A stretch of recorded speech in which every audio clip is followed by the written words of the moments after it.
conectar os elos e engajar as pequenas propriedades. E para fazer a moderação desse painel, eu chamo o editor assistente da Globo Rural e Valor Econômico, Rafael Salomão.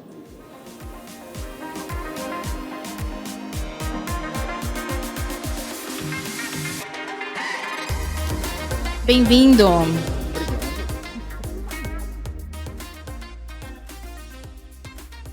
E para participar também desse debate, eu convido Camilo Adas, diretor de Transição Energética da BH.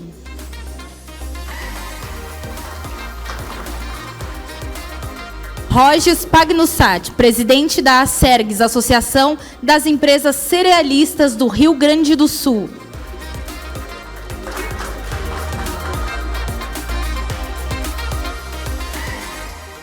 Também está conosco Vitor Barra, diretor de agronegócios da Acelen Renováveis.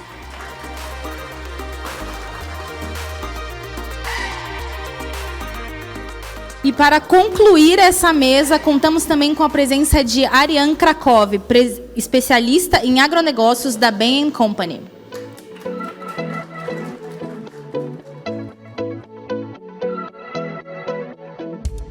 Sejam todos bem-vindos e bom painel. Obrigado, Nayara. Obrigado, boa tarde a todos. Boa tarde. Obrigado aí pela energia e pela paciência de estar conosco até agora. Vocês também que nos acompanham online. Então, para abrir esse painel, vamos ali aos seus controlinhos, né? Porque a gente já tem aquela perguntinha de múltipla escolha aqui, ó. Vamos lá, então.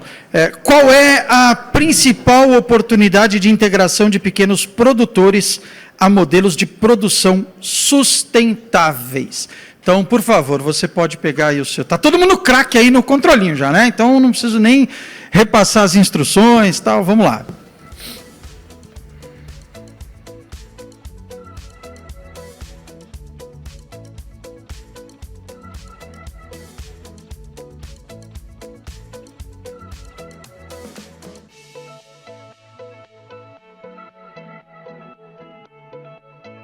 Olha só, temos ali algumas respostas, o pessoal está respondendo ainda, mas já dá para ver mais ou menos aí, né? Eu estou aqui meio de lado, mas dá para ver aqui assistência técnica, né? Assistência técnica para adoção de novos modelos.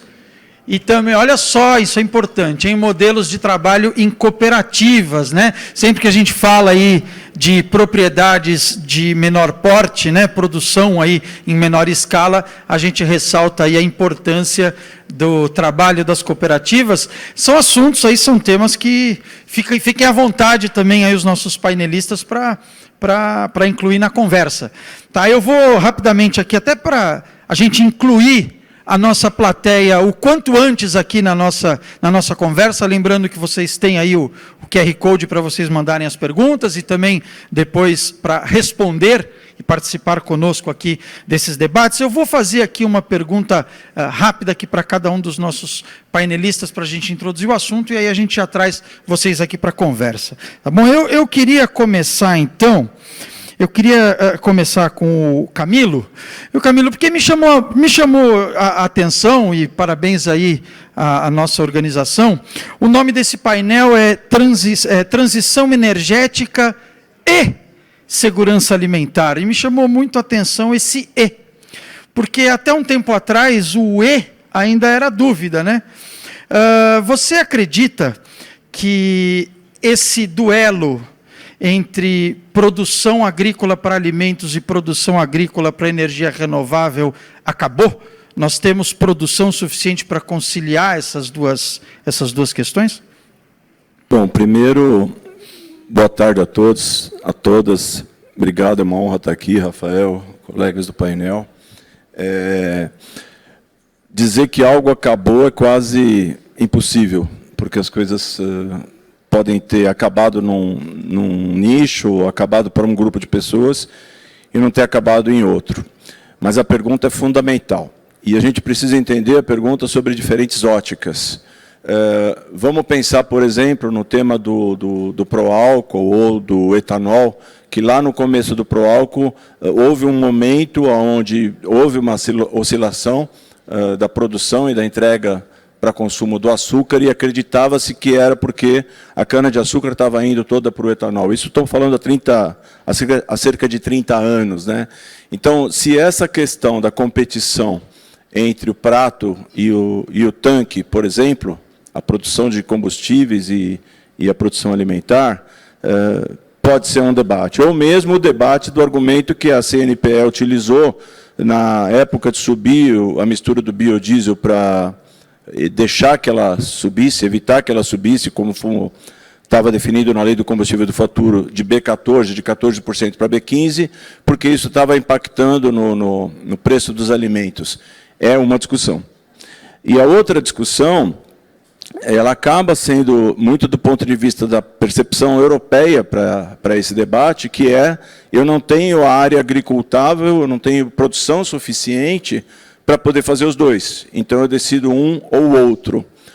E todas as três estão equivocadas. Se todas as três estão equivocadas, uma aconteceu há 30 anos ou mais, outra aconteceu no começo desse ano, e outra está acontecendo agora na Europa e na Organização Marítima Internacional, posso dar mais detalhe depois, não dá para dizer que acabou. Deveria ter acabado, mas não dá para dizer que acabou. E não dá para dizer que acabou muito por falta de informação. Eu acho que esse tipo de fórum e o poder de comunicação que a gente tem aqui nesse prédio instalado precisa ajudar a informar. Daqui a pouco até vou pedir para o pessoal da produção colocar um QR Code na tela, para eu explicar melhor. Daqui a pouco a gente coloca, mas basicamente é o seguinte, vamos pegar o exemplo das duas safras, já foi falado aqui nos painéis anteriores, soja e milho, que a gente chamava de safrinha, mas não dá nem mais para dizer que é a safrinha, porque, de fato, as duas são muito produtivas. Ou vamos pegar o exemplo do próprio biodiesel, que é o que a BH faz. Você pega um grão de soja e extrai da ordem de 1/5 do óleo. 4/5 é farelo, e 4/5 vai para a produção de proteína animal, para alimentar os animais. Então, você não consegue fazer biodiesel se você não fizer proteína animal.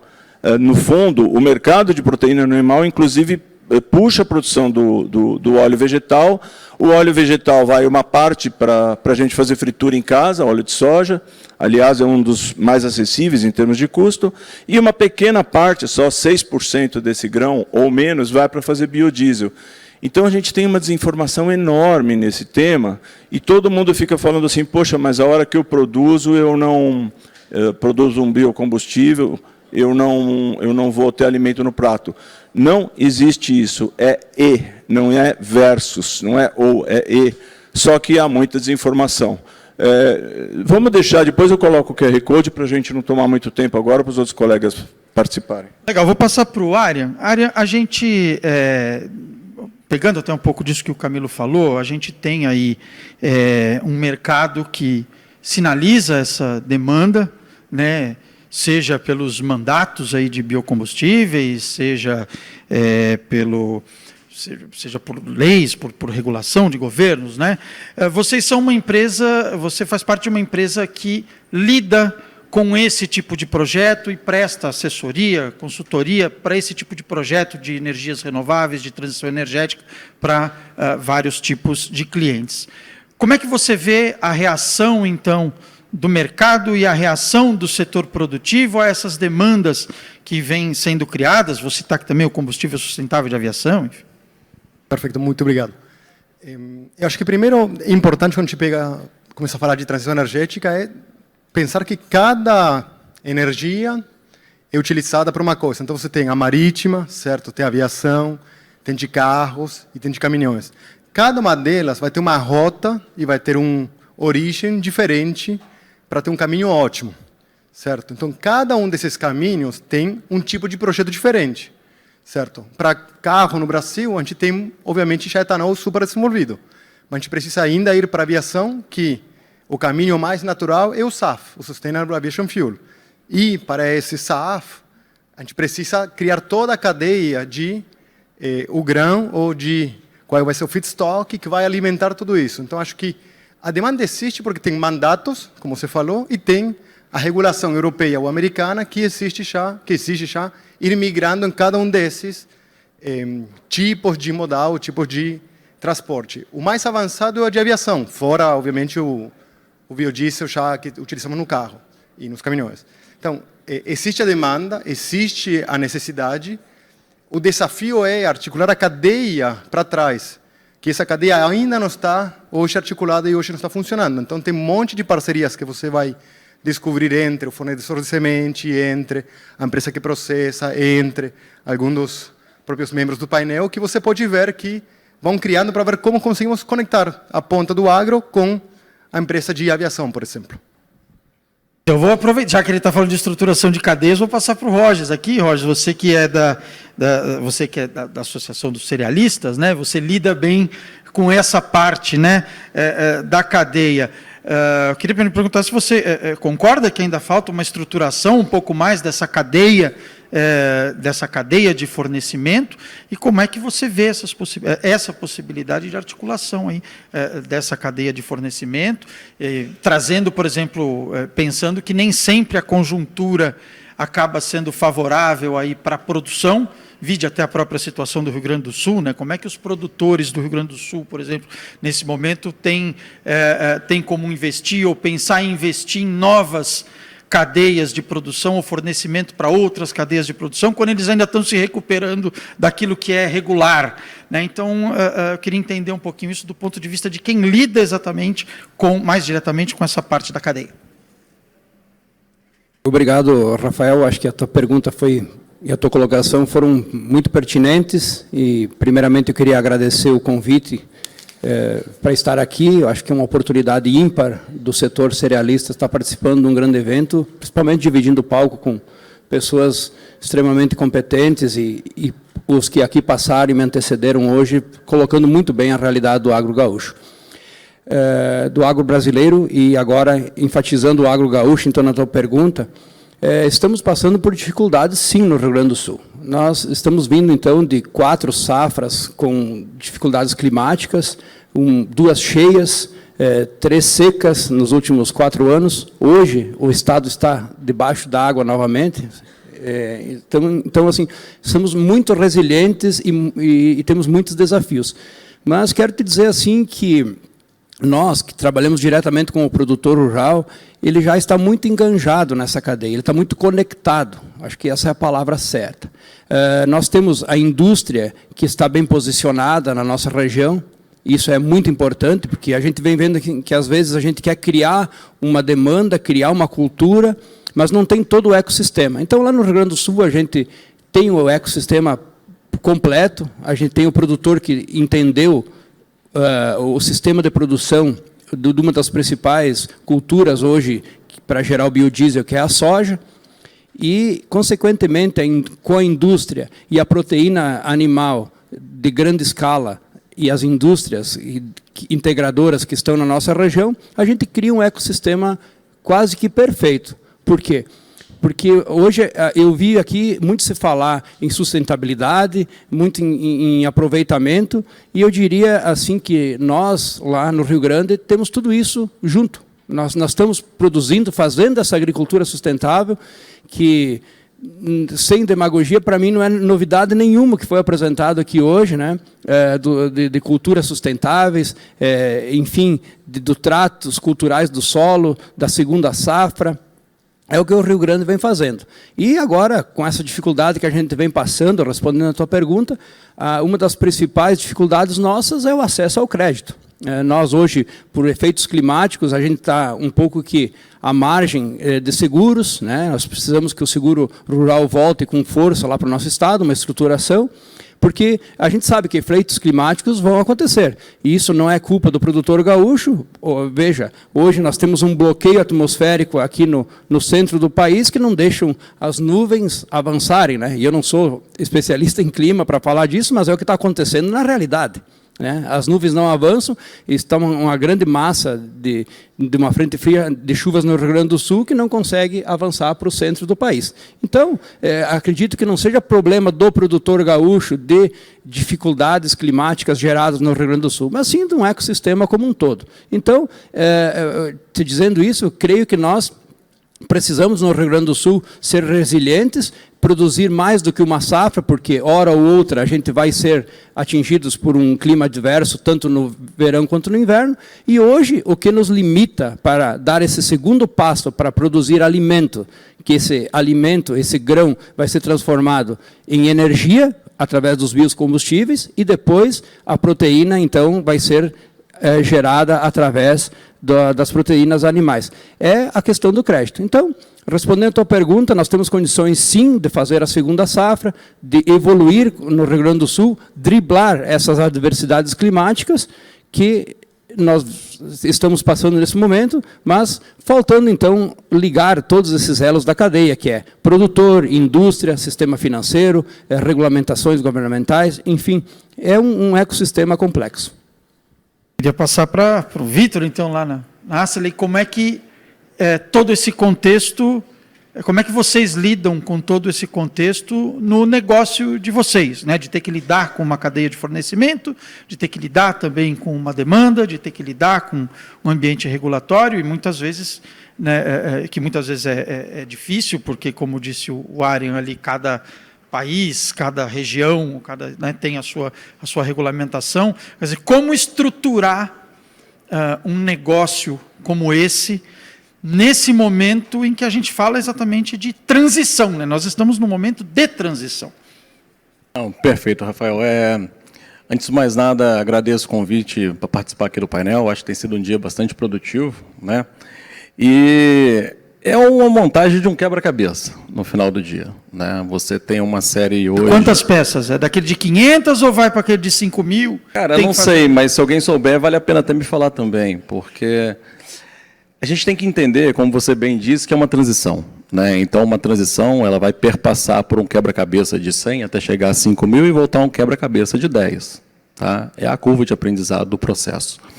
Nós estamos falando de combustíveis relativamente jovens, né? Quando a gente compara a base petróleo, por exemplo, então são combustíveis jovens, né? Tem muita coisa a ser aprendida, com uma estruturação de cadeia que, para nós que viemos do agro, conseguimos enxergar, mas por natureza assim, ainda é muito complexa, né?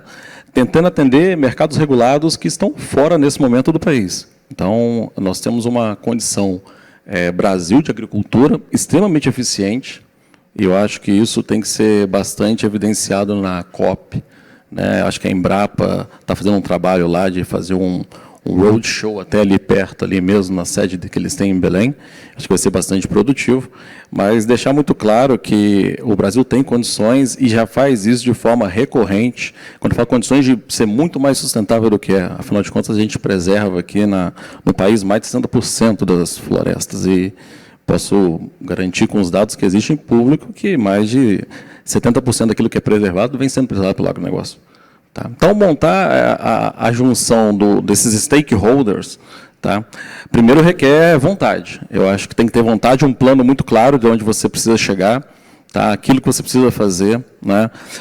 Ter clareza na estratégia do seu negócio, né? Para você não perder tempo nem dinheiro gastando energia com aquilo que você não vai conseguir agregar ou considerar no futuro.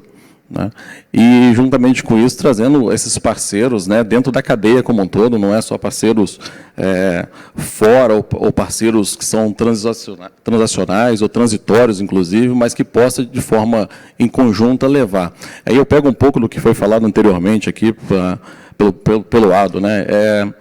A gente tem que ter um discurso uníssono e ter uma visão uníssona também, dentro do agronegócio, porque isso vai favorecer e fortalecer ainda mais as cadeias produtivas que o Brasil tem.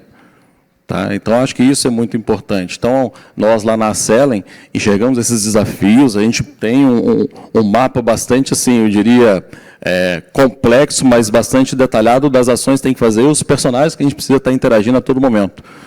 Já visto o próprio nosso setor lá, a gente tem um programa de inovação e pesquisa que hoje envolve mais de 25 instituições, e a maior parte brasileira. Tá? Para poder a gente avançar uma cultura que a gente está apostando com a cultura nova, que está sendo domesticada, que é Macaúba.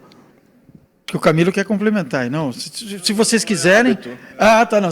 Quem quiser complementar aí também essa questão. Por favor, fiquem à vontade. Aqui nós estamos num ambiente livre de conversa. Eu vou aproveitar para a questão do mandato, né? Sim. E aí eu gosto de falar muito com o indivíduo, né? E o indivíduo que está num evento desse tipo, que está acompanhando online esse tipo de evento, é um indivíduo focado e ligado na questão ambiental. E não adianta pensar só no mandato como algo compulsório, porque o mercado não se regula assim. O mercado é o mercado, ele define o que ele vai pôr.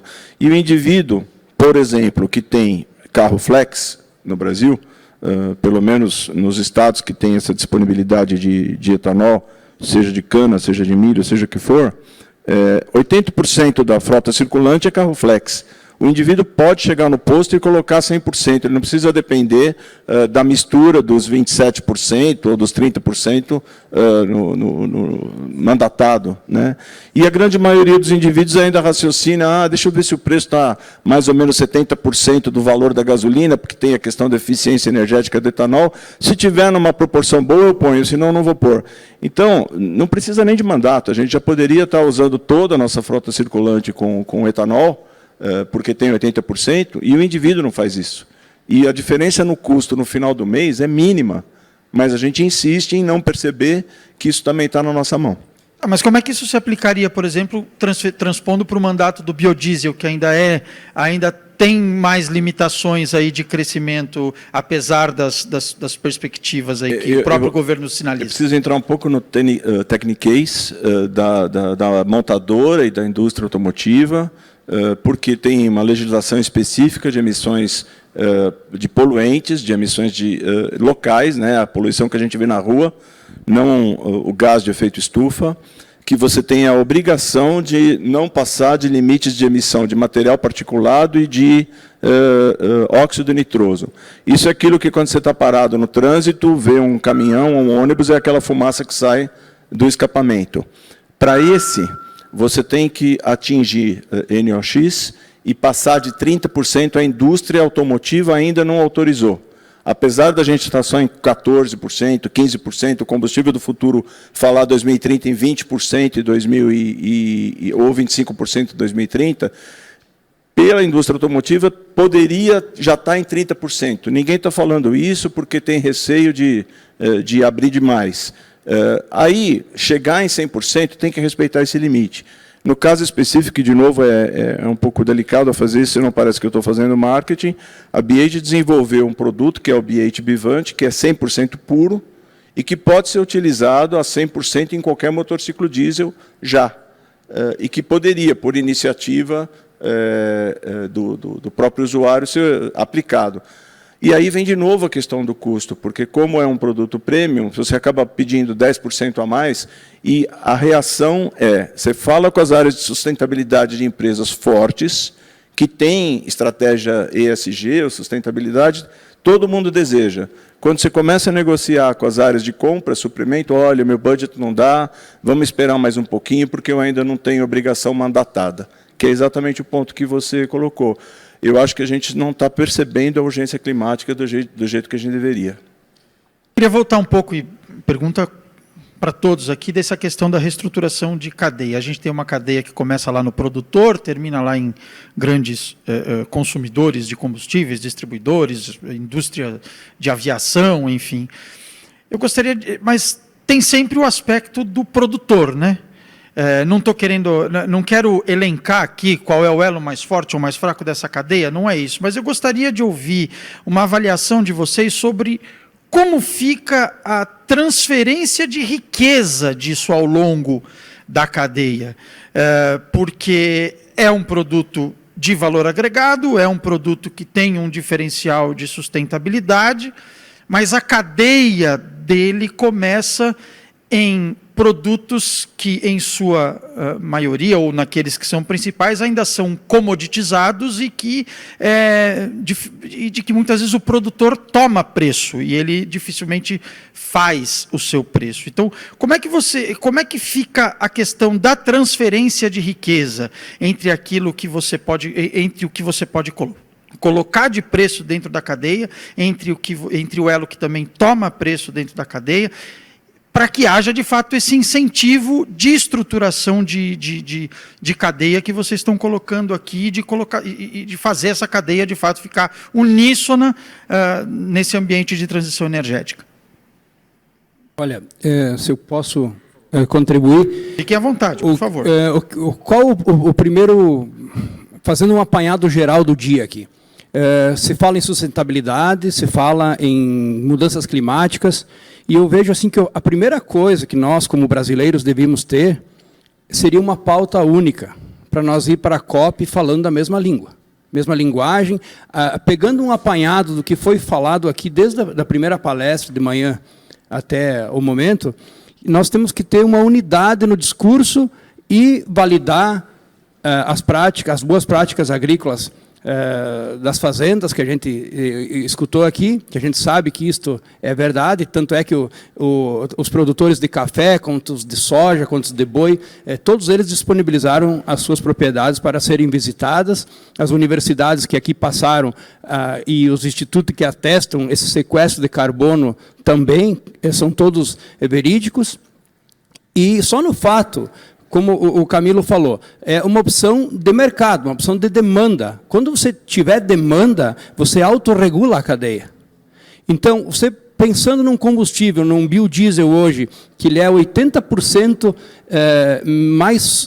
emite 80% a menos de gases de efeito estufa do que um combustível fóssil, só nessa primeira primícia, nós como brasileiros, já deveríamos pensar como é que nós vamos fazer ou tomar a nossa decisão do que nós vamos usar no tanque dos nossos combustíveis. Então, nós temos esse discurso, esse entendimento, conforme e como população brasileira, de que nós usar um combustível que está sendo produzido aqui dentro do nosso país, que ele movimenta uma cadeia industrial, sustentável, que lá na ponta vai refletir como benefício ao nosso produtor, eu creio que isso seria a melhor primícia para nós, então, termos um entendimento único. Porque foi falado aqui também, números, a gente tem dados e números variados com todas as pessoas que passaram aqui hoje, mas a primeira coisa nós temos que ter aquele apelo social. O agro realmente é tudo isso que eu escuto? O agro é tudo isso que eu penso? Ou precisaria uns fóruns mais efetivos, e aí eu volto assim que o campo deveria comunicar melhor na cidade, e a cidade entender melhor o campo, ou saber que o campo não vive sozinho, e nem a cidade não vive sem o campo. Acho que tem que ter essa interlocução. Aquela conversa de que se o campo não planta, a cidade não janta, isso não é totalmente verídico, né? Porque a cidade pode jantar um produto de um outro país, que vai custar mais caro, que vai ter mais dificuldade. Mas se o campo e a cidade tiverem essa interação, o campo vive melhor, a cidade janta economicamente melhor, e todos nós temos um entendimento e defendemos o nosso país, que é o único possível, então, de alimentar o mundo com maior facilidade, que pode fazer 2, 3, 4 safras, como a gente veio falando até aqui, e resolver os nossos problemas. Então, creio que esse entendimento de nós usarmos combustíveis oriundos da proteína vegetal, que vai sustentar toda uma cadeia e todo um ecossistema, e isto vai resultar num benefício para o meio ambiente, quando ele for produzido em uma agricultura sustentável, nós fazer o nosso dever de casa, eu acho que só por isso, por si só, significa e ressignifica toda essa pauta e faz com que essa cadeia, então, seja sustentável e, consequentemente, o produtor, que é o elo de ligação de toda essa cadeia, vai sair muito mais forte e a disponibilidade de alimentos, então, vai ficar cada vez mais efetiva e evidente. Vitor, você queria comentar esse assunto também? Arian, também entra na conversa aí, faz favor.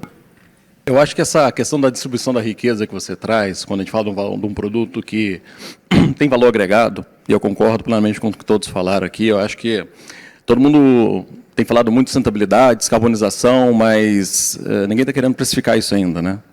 A gente está querendo fazer um produto diferenciado, mas está sendo comparado numa vala de commodity tradicional, tá? Então, uma forma que a gente vê lá dentro da empresa, dentro do programa que a gente tem feito de agricultura familiar, está sendo desenhado, né, junto com a Fundação Getúlio Vargas, que o Kleber tem coordenado junto conosco, e parceiros locais, que é o nosso foco, não é só essa transferência monetária, sabe, Rafael? Acho que essa agregação de valor do produto acabado vai permitir também que nós possamos capacitar melhor esse produtor, possamos ter uma assistência técnica, que eu vi aqui hoje, foi bastante debatido, né? Assistência técnica extensionista rural efetiva. Tá? Para poder, de fato, o produtor, eu digo pequeno, o médio, ou o próprio grande, tá?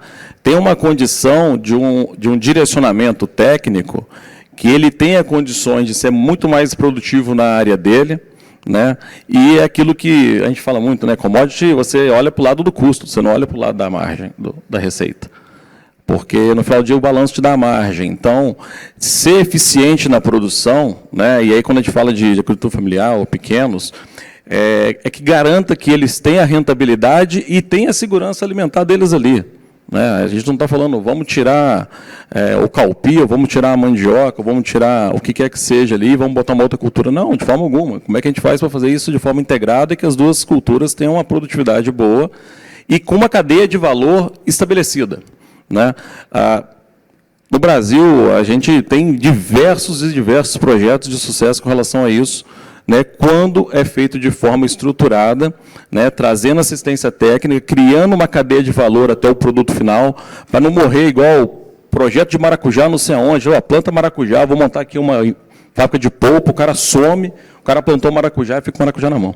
Né? Então, é mostrar, é conseguir estruturar. E eu acho que, nesse momento, eu acho que a gente passa por algumas mudanças culturais muito fortes, e acho que hoje está muito mais claro para toda a sociedade que o agricultor não é mais aquele cara lá da roça que não tem acesso à informação, muito pelo contrário. Você pega nossas máquinas, são muito mais modernas e tem muito mais tecnologia embarcada que uma Ferrari. Tá? Basta botar um tijolo no banco que ela roda sozinha e faz tudo sozinho. Só bota o peso. Então, assim, a conectividade ela é fundamental para que a gente consiga ter também essa sucessão familiar no médio e longo prazo. Porque hoje, os jovens, não sou tão velho assim, mas a conectividade é fundamental. O cara está com o celular na mão a todo tempo. Então, isso é uma forma de você embarcar e também começar a trazer conhecimento mais avançado para dentro da propriedade rural. Eu estou falando até muito mais de um familiar do que um pequeno.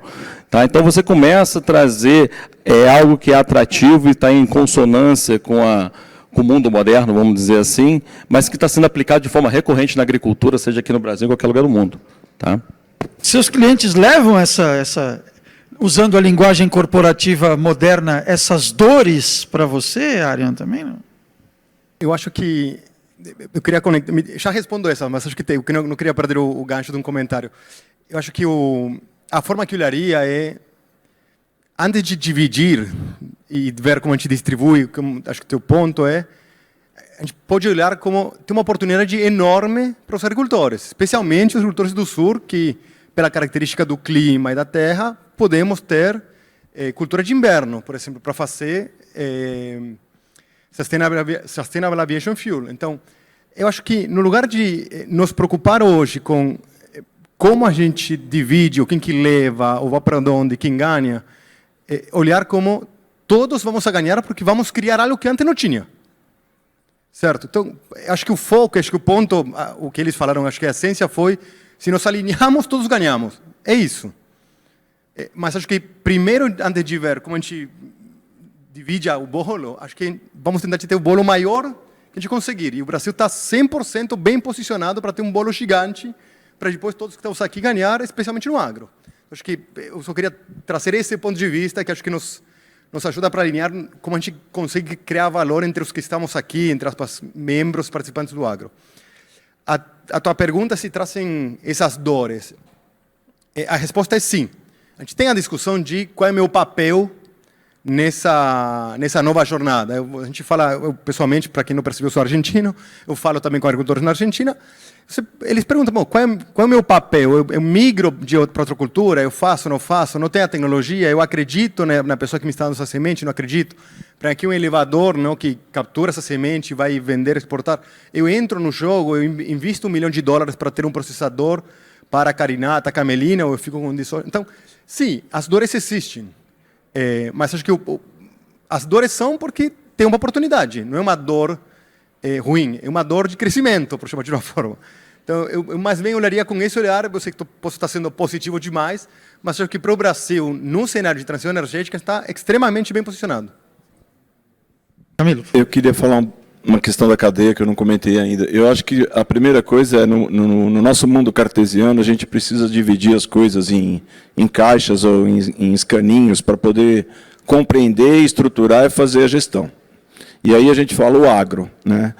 Primeiro, como já foi dado os exemplos aqui, não existe o agro.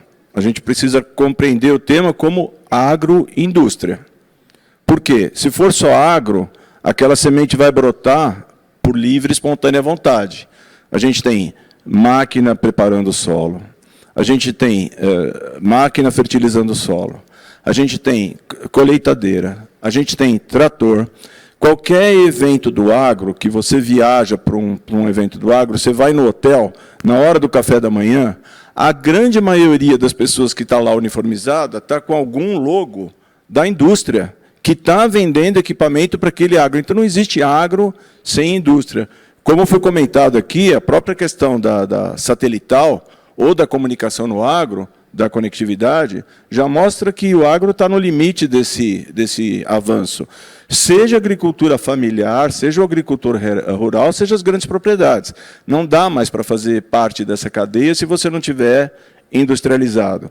E aí, quando você olha a cadeia do petróleo, a cadeia do combustível fóssil, independente do modelo econômico ou não, a extração do petróleo, o beneficiamento do petróleo e a entrega do petróleo no posto, ela é muito mais parte de pequenos grupos, né, um monopólio, porque você tem a concessão da retirada do petróleo da natureza, você tem o beneficiamento, é uma cadeia muito menor. A gente conseguiu mostrar isso em Davos, através de um fator econômico-ambiental, onde a gente juntou a matriz insumo-produto, qual é a cadeia, da onde vem do poço à roda um determinado combustível, seja para o fóssil, seja para o biocombustível. No caso, a gente comparou biodiesel e HVO, e a gente viu, pessoal, indexando o fator econômico da matriz insumo-produto, qual setor entrega para qual setor, quantos setores estão integrando e qual é o valor agregado. Isso é estudo macroeconômico. Indexando isso com o fator ambiental e comparando relativamente o ganho econômico com o ganho ambiental, da ordem de 13 vezes mais. A cadeia do biocombustível entrega para a sociedade 13 vezes mais de PIB do que a cadeia do fóssil. Então, é uma questão assim, é só perceber esse dado que a gente fala, a cadeia já está integrada, a gente que não percebe, e ela traz um valor financeiro para o país ou para qualquer economia muito maior. Só que a gente ainda não percebeu isso.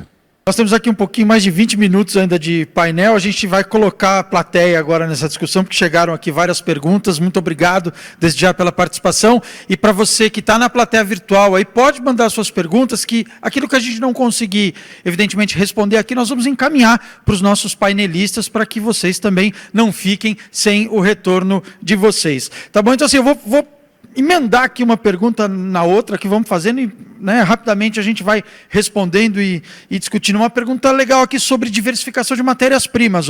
Vocês acham que o biochar, produzido a partir dos resíduos de biomassa, incluindo a biomassa florestal, pode ser o futuro da transição energética? Quem comenta, quem responde? Eu acho que o biochar ele pode compor o processo, tá? Se a gente considerar que pode tirar alguma coisa de óleo de pirólise aí nessa questão, acho que é um óleo que precisa de algum tipo de, talvez, de tratamento, mas pode entrar aí numa cadeia de produção. Agora, o biochar, é interessante isso daí, o biochar, eu acho que ele é um substrato, né, ou ele é um produto que pode trazer uma melhoria de condição de solo bem interessante, né? A gente está falando que hoje o Brasil tem aproximadamente uns 100 milhões de hectares de pastagens degradadas, né, nos mais diversos níveis, já foi falado aqui, inclusive, só no Cerrado a gente está falando de mais de 30 milhões. Né, a gente mesmo tem uma propriedade ali onde está sendo feito o Centro de Inovação e Tecnologia em Montes Claros, ela foi comprada propositalmente extremamente degradada, ela não tem um fio de 1 milímetro de matéria orgânica no solo. Tá? Nós temos trincheiras abertas lá de 3 metros, que comprova isso. Então, ele é um solo altamente degradado que uma incorporação de biochar traria uma uma riqueza, né, na fixação de carbono, melhoração de CTC do solo, e aí sim, trazendo vida àquele solo da metagenômica, né, que já foi falado aqui hoje, a condição do da risosfera, os micróbios, minhoca, enfim. Eu acho que o biochar ele tem condição de trazer uma agricultura ainda mais sustentável. Tá? E isso a gente acredita bastante, inclusive dentro do próprio projeto da Arcele, a gente considera essa rota, porque a gente tem, dentro dos coprodutos gerados aí pela Macaúba, a utilização desse tipo de insumo para melhoria da composição do solo. Segunda aqui, a pergunta.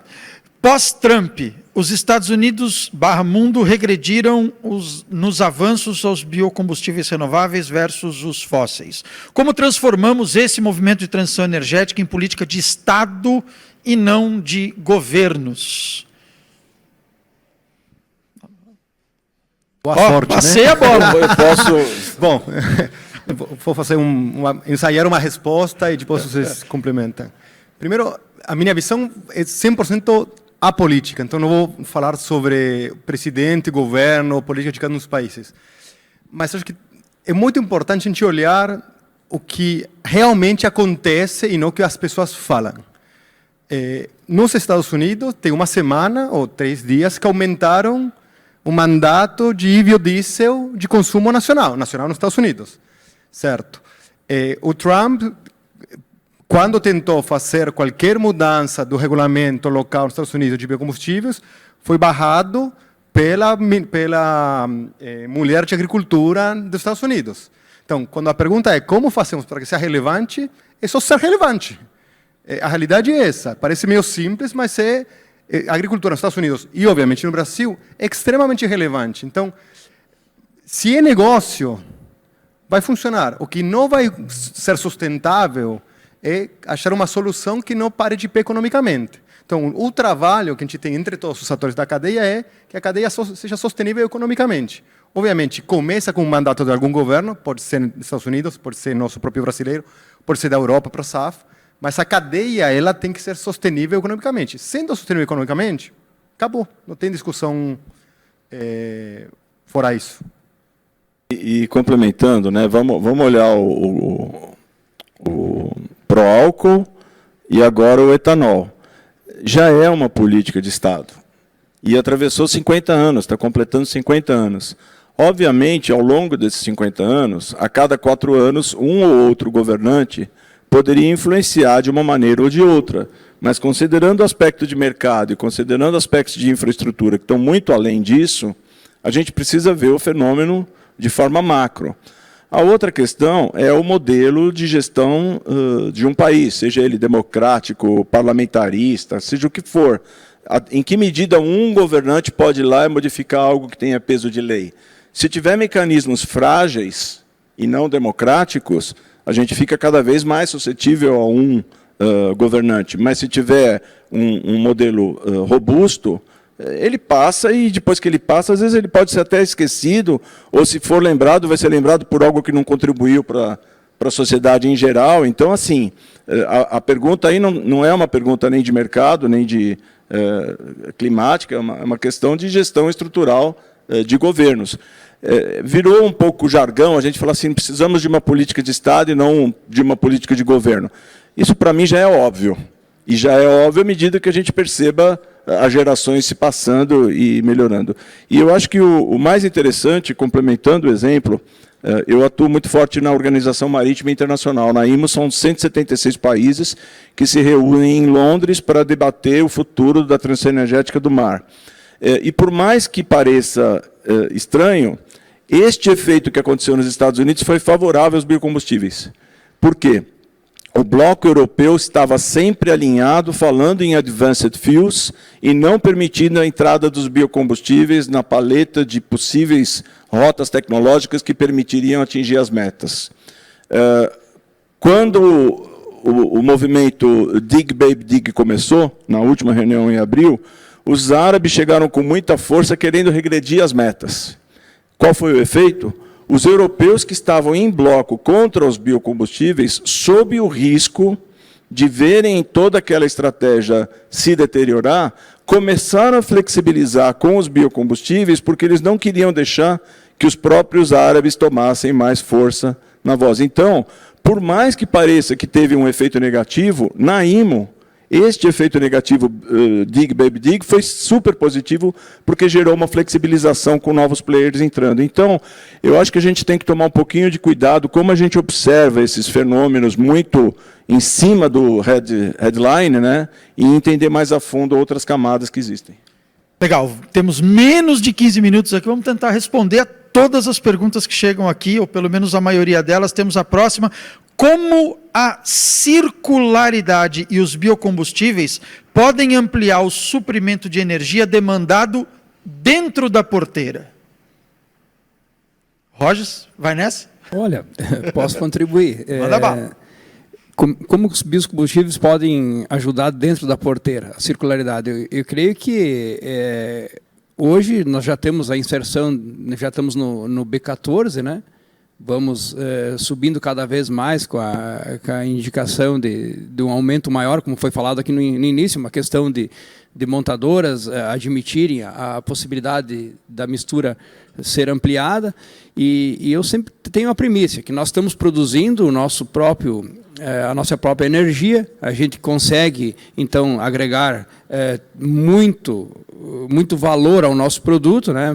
Como o Camilo já colocou aqui, é óbvio que nós contribuímos com o meio ambiente, contribuímos com a economia, com a cadeia, equalizamos um sistema produtivo e essa é uma premissa fundamental para nós lá no campo. Quanto mais a gente conseguir, e de novo, nós já estamos com o ecossistema montado, nós já estamos com a indústria já encostada nas lavouras, né, que isso não depende de você tirar um petróleo de uma bacia, levar para uma refinaria até no outro lado do mundo, voltar isso em combustível pronto para depois retornar ao campo, né? Esse transporte, esse andar do combustível lá nas nossas propriedades é muito menor, porque ele sai do campo, ele vai para a indústria, hoje ele já não volta direto para o campo, porque ele vai ser adicionado, né? Mas nós já temos, então, a indústria fazendo um biodiesel hoje, diferenciado, que pode ser usado diretamente no tanque, né? Então, e aí a gente já está evoluindo lá no Rio Grande do Sul para acompanhar o pró-álcool, nós já estamos evoluindo na questão da industrialização do trigo, né, na usina de etanol, ter o nosso próprio etanol lá, como a gente não tem uma disponibilidade muito grande de milho, porque nós temos uma grande indústria de proteína animal, nós importamos muito milho aqui do Centro-Oeste e não seria óbvio produzir etanol de milho, sabendo que nós precisamos de milho. Mas nós estamos gerando, então, uma outra demanda, né, que é a produção do etanol do trigo, agora com a instalação de novas indústrias na região, e, então, fazendo aquele sistema de 2 safras, sequestrando carbono, aonde se planta soja, depois se faz o plantio de trigo de inverno. A gente sabe que o carbono é neutro, de novo, aquela mesma premissa, né? Nós estamos sequestrando carbono, deixando a atividade neutra, e eu acho que, em cima de tudo isso, nós vamos ter a disponibilidade de um combustível limpo, que vai estar lá à disposição, então, e só basta o produtor usar, o consumidor colocar no seu tanque, e creio que essa cadeia que faz com que nós, então, tenhamos a sustentabilidade que a gente tanto prega aqui hoje. Vitor, uma específica para você aqui, vou ler como a pergunta chegou, tá? Vitor, logo a Macaúba vai entrar na mira das ONGs com relação à monocultura e sua falta de diversidade. Como vocês estão trabalhando na mitigação desses riscos? Essa é uma pergunta boa. É assim, dentro do projeto nosso na Célia Renováveis, a gente vai fazer estabelecimento de cultivos de macaúba somente em áreas de passagens degradadas. Então, são regiões que a diversidade, a biodiversidade é baixíssima, né? Não chega a ser zero, mas é muito baixa. Tá? E a ideia, justamente, de entrar com esse tipo de cultivo é que, nas entrelinhas, a gente vai ter uma leguminosa de cobertura, para ter uma melhoria em incorporação de matéria orgânica no solo, logicamente, preservação de solo, e vai acabar fazendo um negócio que é bastante interessante, que a gente vê muito acontecer em florestas plantadas em geral, e fruticultura também, tá? Que é a interligação dos fragmentos florestais naquela região que hoje estão descompostos. Então, você tem as reservas legais das propriedades, você tem, muitas das vezes, as APPs, ou não interligadas ou até fragilizadas, né, porque meu pai foi pecuarista por muitos anos, a vida inteira, na verdade. Então, precisa dar acesso para o gado tomar água. Tá? E, às vezes, aquilo ali também é degradado. Então, quando você entra com uma cultura de segundo andar, né, porque frutífera é uma cultura de segundo andar, tá? Você permite a interconexão desses fragmentos florestais que antes estavam desconexos, criam verdadeiros corredores, e essa biodiversidade começa a se enriquecer. Tem até um estudo interessante da Universidade de Cambridge que traz esse tipo de impacto. Tá? Então, como a gente tem como premissa do projeto, tem uma premissa que ela é inegociável, tá? O estabelecimento dos cultivos em pastagens degradadas, a gente acredita muito no enriquecimento da biodiversidade com a interligação desses fragmentos florestais e APP, criando verdadeiros corredores biológicos. Temos pouco tempo aqui, eu vou tentar selecionar um pouco as perguntas. Tem algumas perguntas que chegam aqui de assuntos que a gente até já falou aqui, de bonificação, remuneração, né, e tudo mais, mas eu quero trazer um pouco outra parte do nosso tema aqui, que são as pequenas propriedades, que a pergunta é a seguinte, olha, as pequenas propriedades podem auxiliar na logística de distribuição de alimentos e aí sim atuarem como atores-chave na segurança alimentar pelo viés da diminuição das perdas? A gente falou de inclusão de pequenas propriedades através de assistência técnica, atuação de cooperativas, mas e a logística é importante também? Com certeza. Tudo que você produz hoje, você tem que acondicionar. A embalagem hoje já é determinante, né? Você vai produzir um alimento lá que não tem uma embalagem adequada para chegar num grande centro, você já torna ele economicamente inviável. Então, é fundamental que o alimento sendo produzido nas bases, sendo distribuído nas bases. A logística, eu vinha falando dos biocombustíveis, que você fazer uma logística de um petróleo, de você tirar, refinar e voltar, causa um grande transtorno. Imagina você produzir o seu próprio alimento em loco e fazer então que esse alimento seja consumido nessa mesma microrregião. Então, é a cadeia que nós vemos fazendo nas pequenas propriedades. Hoje, como elas são setorizadas em várias culturas, produção de proteínas, produção de grãos, cereais, enfim, entre outros, elas conseguem produzir a sua produção, ela já é mais usada no seu local de produção. Ela não vai precisar viajar o mundo, ou seja, você não consegue hoje produzir 1 litro de leite, uma fruta, ou propriamente o milho, e o trigo e o soja para ele andar mundo afora. Então, creio que essa situação logística favorece muito, mas você tem que ter a indústria do teu lado, você tem que ter os grandes centros consumidores também, e o campo hoje está muito bem equacionado nessa situação logística. A gente está quase encaminhando para o final, Camilo. Rafael, eu passei o olho aqui, o pessoal foi rodando as perguntas, acho que tem 3 ou 4 perguntas que eu posso tentar responder, que estão ligadas seja à questão da área para a produção, seja a competição prato e tanque que apareceu de novo, e algumas outras. Eu não sei exaustivamente a área necessária para produzir o que a gente pode fazer de biocombustível, o número. Mas quando a gente colocou aquele QR Code do Instituto de Bioenergia, o estudo é extremamente completo. Foi através dele que a gente deu um passo significativo também na Organização Marítima Internacional para quebrar um pouco a narrativa da competição prato ou tanque, e ele mostra claramente 4 coisas. Não há competição. Então, toda vez que se faz biocombustível, se faz alimento ao mesmo tempo. Segundo, as terras são suficientes sem desmatar nada, é só preservar o Código Ambiental, preservar todas as florestas e aproveitar as terras degradadas que já existem. Terceiro, como já foi explicado aqui, quando você faz esse reaproveitamento da terra degradada, você refertiliza o solo, não sei se essa palavra existe, e faz a retenção do carbono no solo, ou seja, tem um efeito ambiental enorme.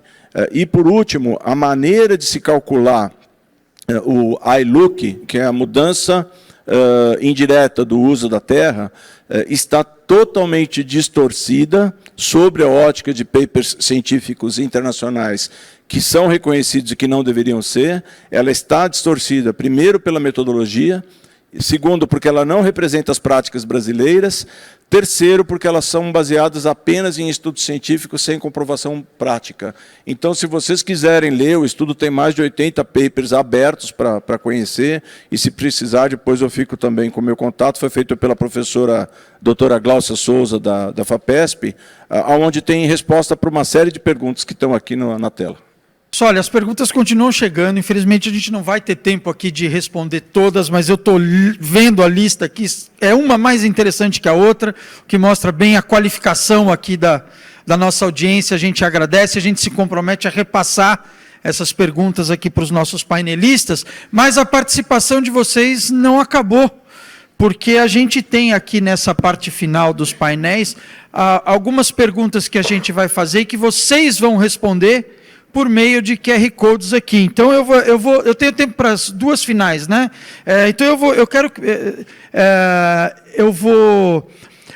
vou pedir para passar para a próxima. Acho que esse já foi um assunto que a gente já, mas tem uma próxima que fala muito dos pequenos. Essa aí. Como incluir pequenos produtores nos novos arranjos de produção sustentável? A gente que está aqui agora gostaria de saber o que vocês pensam desse assunto. Já fizemos uma enquete inicial, né, em que alguns temas já apareceram, mas, por favor, gostaria de receber aqui os comentários de vocês.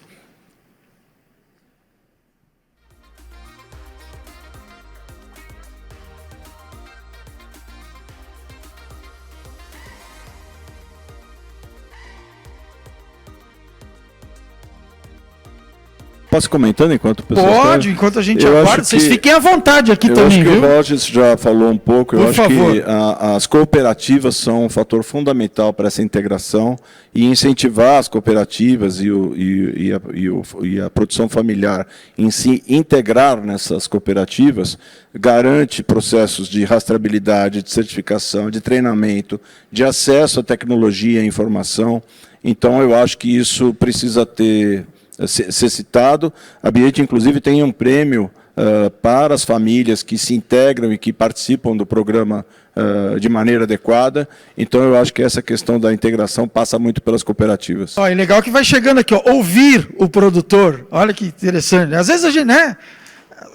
Ouvir o produtor, cooperativas, que mais? Políticas inclusivas de crédito, a gente nesse ambiente macroeconômico aí de juros altos, né? Dificuldade de acesso a crédito que você citou, né, Rogers? Por favor. Só quero fazer uma observação. Nós representamos as cerealistas e são empresas que trabalham com o produtor rural, tanto quanto as cooperativas. E nós, no Rio Grande do Sul, fizemos, então, por dentro das empresas associadas à nossa associação das cerealistas, hoje se movimenta 35% da soja gaúcha. Então, fazer esse link que nós também não somos poucos conhecidos no mercado, nós fazemos um trabalho diferenciado também junto ao produtor, as pequenas propriedades, que é essa inserção, que é trazer esse produtor práticas sustentáveis. E como falaram aqui hoje, lá da produtora do Maranhão, se não for sustentável hoje, o cara nem fica no mercado, porque a produção hoje é tão ajustada com o preço e o custo de produção, que se você não produzir de uma forma sustentável, você não consegue hoje ficar vivo no mercado. Então, acho que essa função a gente está fazendo bem lá no campo, e essa transferência de informações, Brasil afora, precisa ser disseminada. E, de novo, esse é mais um trunfo que nós brasileiros temos para levar na COP e mostrar para o mundo inteiro que nós já estamos fazendo as boas práticas, nós preservamos mais de 20% de nossa área, cada produtor hoje preserva 20% da sua área. Qual a atividade econômica hoje no Brasil que faz isso? Deixa 20% do seu ativo preservado, né, para produzir alimentos. E a gente já aprendeu aqui também que aqueles 20% preservados ajudam a produzir bioinsumos, ajudam no ecossistema, ajudando na sustentabilidade. Então, só uma contribuição minha aí para deixar o recado aí, que o entendimento de nós brasileiros depende de nós mesmos. Nós temos que ir para essa COP mais fortes e mais unidos do que nunca. Enquanto o Vitor comenta, já vou pedir para passar para a pergunta final aqui do QR Code, para a nossa plateia também ir pensando aqui em como essa discussão, como vocês vão levar essa discussão para casa. Vitor, por favor. Eu acho assim, a questão do pequeno, né, ser sustentável, passa muito por ter um modelo, tá? Um modelo que você possa apresentar a ele, que respeite aquela realidade dele. Eu acho que não é aquilo que falaram, ouvir, né? Tem que ouvir e ver.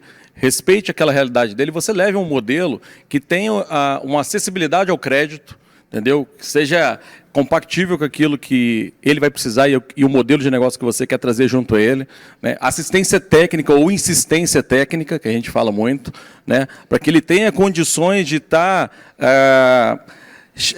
tendo acesso ao que tem de tecnologia, que até a própria empresa vai acabar aplicando, não tem por que não aplicar com ele ali, inclusive, né? E a cadeia de valor estruturada. No final do dia, ele tem que ter ali o contrato que vai garantir que ele tenha a produção dele sendo comprada, que senão ele vai ficar aquele na mão, vai virar um mico, né? Então, é essa responsabilidade social, no final do dia, isso sim é a responsabilidade social, que vai atrair e vai trazer a sustentabilidade para o negócio, para ele e para a empresa. Porque a empresa, quando ela traz que o pequeno ou que o agricultor familiar vai fazer parte da cadeia de fornecimento dela, aquela extratora, né, a indústria que vai ser construída, está considerando aquela produção. Então, se ele não atingir, a empresa também vai sofrer com uma baixa performance ou a baixa lotação do pátio industrial.